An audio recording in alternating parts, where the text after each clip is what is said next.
Hari ini kita akan membahas topik yang sangat penting dalam konteks perbankan syariah, yaitu resiko imbal hasil. Sebelum kita masuk ke dalam pemahaman mendalam tentang resiko ini, mari kita mulai dengan merinci definisi dari resiko imbal hasil.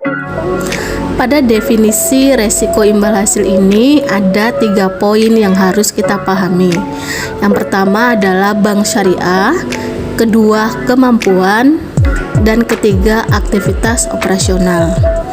Maka dari 3 poin tersebut bisa kita artikan atau kita definisikan resiko imbal hasil adalah resiko yang dihadapi oleh bank syariah dan dapat mempengaruhi kemampuannya untuk mencapai imbal hasil atau keuntungan yang diharapkan dari aktivitas operasionalnya.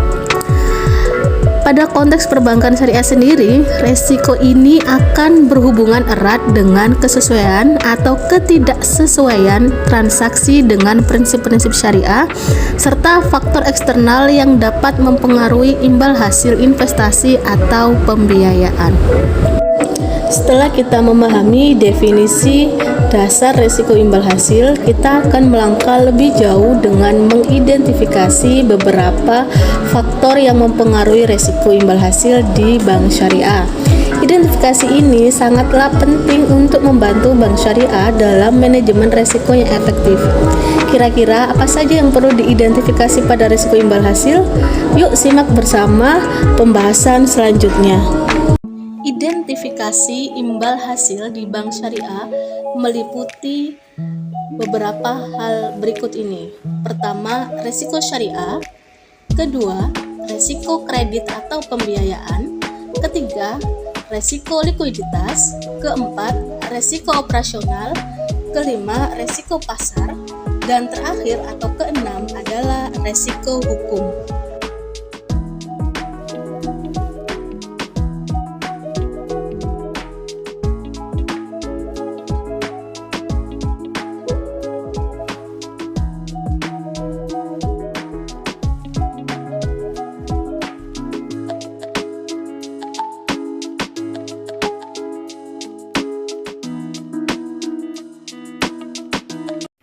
Di sisi lain, Direktur Utama Bank Syariah Indonesia, Heri Gunardi, masih optimistis pertumbuhan sektor perbankan syariah baik dari sisi kredit maupun DPK masih mampu tumbuh di atas 10% di tengah era suku bunga yang tinggi. Heri menyatakan meskipun pertumbuhan diprediksi tidak akan seperti tahun sebelumnya, namun sektor syariah masih mampu mencatatkan pertumbuhan yang baik.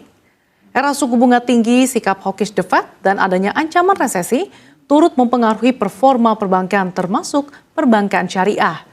Meski demikian, pasar produk halal yang luas dapat menjadi peluang tersendiri bagi BSI untuk tetap menjaga kinerjanya di tahun 2023. Dan DPK-nya tumbuh 15%. Begitu juga dengan terhadap syariahnya gimana Pak? Terhadap syariahnya sendiri juga kita melihat dengan tingginya suku bunga acuan ini, tentunya akan meningkatkan juga deposit rate ya, atau biaya dana. Kalau di bank syariah tentunya bagi hasil ya, atau bagi hasil ini akan meningkat. Ya. Berarti kemungkinan masih akan dan ada. Kemungkinan ya tentunya margin akan sedikit tertekan squeeze karena cost-of-fund akan meningkat. Dengan cost-of-fund meningkat ya otomatis itu ya. Otomatis margin. Tapi akan untuk sedikit. keyakinan pertumbuhan kreditnya masih oke Pak Ya. di syariah. Tapi kami melihat juga bahwa tahun ini walaupun tidak sebesar tahun lalu ya, tapi secara outlook pertumbuhan pembiayaan dan juga DPK berapa di persen Pak? Masih. Kalau pembiayaan mungkin sekitar 9-10% sama lah dengan masih yakin ya? apa ya, dan DPK mungkin lebih tinggi sedikit ya, sekitar 11-12%. Baik.